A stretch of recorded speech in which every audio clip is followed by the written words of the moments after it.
네, 여러분 반갑습니다. 집스입니다. 이제 야곱이 삼촌 라반의 집에서 살게 됩니다. 그런데 야곱이 한 가지 소원이 생겼으니 바로 라반의 딸 라헬이었습니다. 라반에게는 두 딸이 있었는데 언니 레아와 동생 라헬이었었거든요.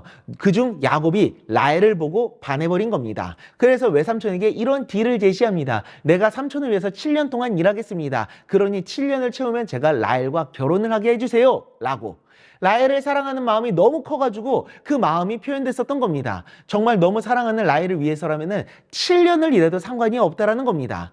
라헬도 마음이 있는 것 같고 라반 입장에서는 손해를 보지 않는 장사였었습니다. 그래서 흔쾌히 수락을 해줍니다. 그래서 야곱이 7년 동안 라반을 위해서 일합니다. 정확하게는 라헬을 위해서 일하는 거죠. 그 사랑하는 마음이 얼마나 컸으면 7년을 며칠같이 여겼다라고 얘기했겠습니까?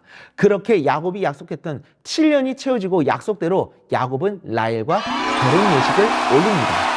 그런데 문제가 발생합니다.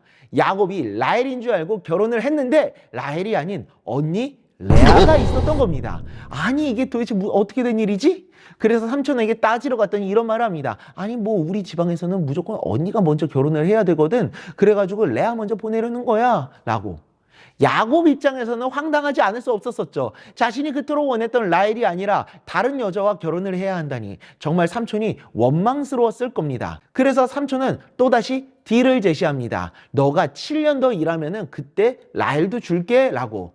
고대 문화는 지금하고는 달라서 일부 다처제가 가능했었거든요. 그래서 레아와 라헬을 둘 다 아내를 삼을 수 있었던 것이고 야곱은 정말 라헬을 너무 사랑해서 라헬과 결혼을 하고 싶어서 다시 7년을 삼촌을 위해서 일합니다.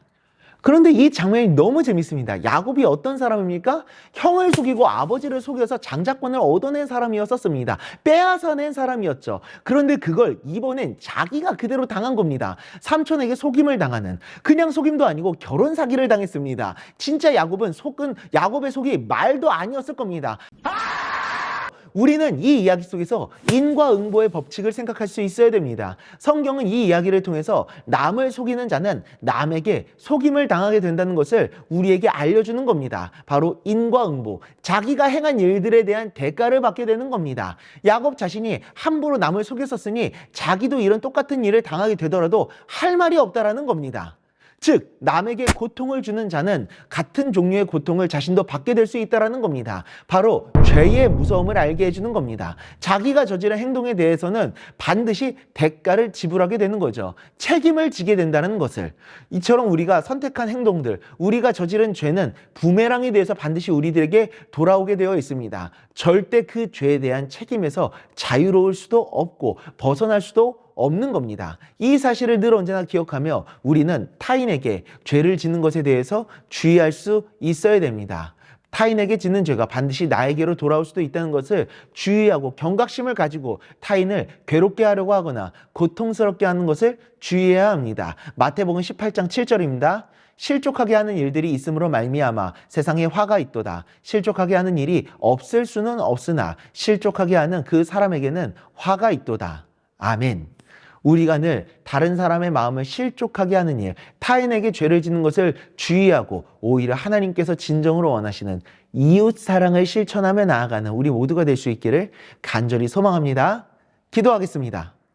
하나님 아버지, 야곱이 아버지를 속였었던 것처럼, 형을 속였던 것처럼 자신도 똑같은 속임을 당하게 되었던 것처럼 아버지 하나님, 우리의 죄가, 우리가 행했던 나쁜 행동들이 반드시 우리에게 부메랑으로 돌아올 수 있다는 사실을 늘 언제나 기억하며 그것들을 두려워하는 마음도 중요하기는 하겠지만 무엇보다도 하나님께서 원하시는 이웃사랑을 실천하는 삶을 살아가는 우리가 될 수 있도록 주님 은혜 내려 주시옵소서.